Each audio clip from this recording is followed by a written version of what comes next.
ಇನ್ನು ರಾಜ್ಯದಲ್ಲಿ ಕೇರಳ ಮತ್ತು ತಮಿಳುನಾಡಿನ ನಂತರ ಗವರ್ನಮೆಂಟ್ ವರ್ಸಸ್ ಗವರ್ನರ್ ಫೈಟ್ ಮತ್ತು ಜಟಾಪಟಿ ಜೋರಾಗ್ತಾ ಇದೆ. ಸೊ ಈಗ ಗವರ್ನರ್ ವರ್ಸಸ್ ಗವರ್ನಮೆಂಟ್ ಭಾಷಣ ಫೈಟ್. ಬಿಜೆಪಿ ವಿರುದ್ಧ ಈಗ ಕಾಂಗ್ರೆಸ್ನವರು ಹೋರಾಟಕ್ಕೆ ಇಳಿದಿದ್ದಾರೆ.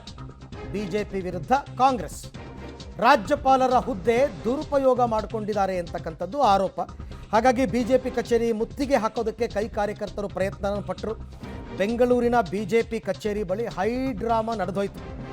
ಕೊನೆಗೆ ಕಾಂಗ್ರೆಸ್ ಕಾರ್ಯಕರ್ತರನ್ನ ಪೊಲೀಸರು ವಶಕ್ಕೆ ಕೂಡ ಪಡೆಯುವಂತಹ ಸನ್ನಿವೇಶ ನಿರ್ಮಾಣ ಆಗಿತ್ತು. ಯಾಕೆ ಅಂದರೆ ರಾಜ್ಯಪಾಲರ ಹುದ್ದೆಯನ್ನು ದುರುಪಯೋಗಪಡಿಸಿಕೊಂಡಿದ್ದಾರೆ, ಕೇಂದ್ರ ಸರ್ಕಾರದ ಕೈಗೊಂಬೆಯಂತೆ ಇವರು ವರ್ತಿಸ್ತಾ ಇದ್ದಾರೆ ಅನ್ನೋದು ಕಾಂಗ್ರೆಸ್ನವರ ಆರೋಪ.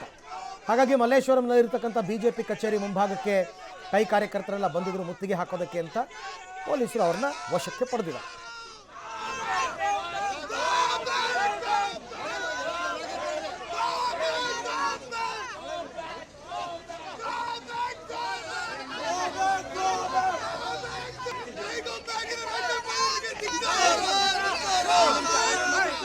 ಗವರ್ನರ್ಗೆ ಧಿಕ್ಕಾರ ಧಿಕ್ಕಾರ. ಸಂವಿಧಾನ ಉಳಿಸಿ, ಸಂವಿಧಾನ ಉಳಿಸಿ,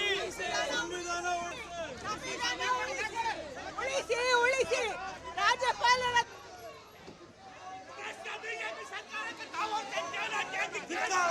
ಸೊ ಎಲ್ಲರೂ ಕೂಡ ಸಂವಿಧಾನವನ್ನು ಉಳಿಸಿ, ಸಂವಿಧಾನವನ್ನು ಅಳಿಸುವ ಕೆಲಸವನ್ನು ಬಿಜೆಪಿ ಮಾಡ್ತಾ ಇದೆ ಅನ್ನೋದು ಕಾಂಗ್ರೆಸ್ ಕಾರ್ಯಕರ್ತರ ಆರೋಪ. ಹಾಗಾಗಿ ಇವತ್ತು ಅವರು ಬೆಂಗಳೂರಿನ ಬಿಜೆಪಿ ಕಚೇರಿಗೆ ಮುತ್ತಿಗೆಯನ್ನು ಹಾಕೋದಕ್ಕೆ ಅಂತ ಬಂದಿದ್ದು. ಬಟ್ ಸಾಕಷ್ಟು ಜನ ಮಹಿಳಾ ಕಾಂಗ್ರೆಸ್ ಕಾರ್ಯಕರ್ತರು ಕೂಡ ಇದ್ದಾರೆ. ಅವ್ರನ್ನೂ ಕೂಡ ವಶಕ್ಕೆ ಪಡೆಯುವಂತಹ ಕೆಲಸವನ್ನು ಪೊಲೀಸರು ಮಾಡಿದ್ದಾರೆ. ಈಗಾಗಲೇ ಅವರು ಬಂದಿದ್ದೂ ಆಯಿತು, ಘೋಷಣೆ ಕೂಗಿದ್ದೂ ಆಯಿತು, ಅವ್ರನ್ನ ಪೊಲೀಸರು ವಶಕ್ಕೆ ಪಡೆದಿದ್ದೂ ಆಯಿತು. ಎಲ್ಲ ಕೂಡ ಈಗ ಮುಕ್ತಾಯ ಆಗಿದೆ.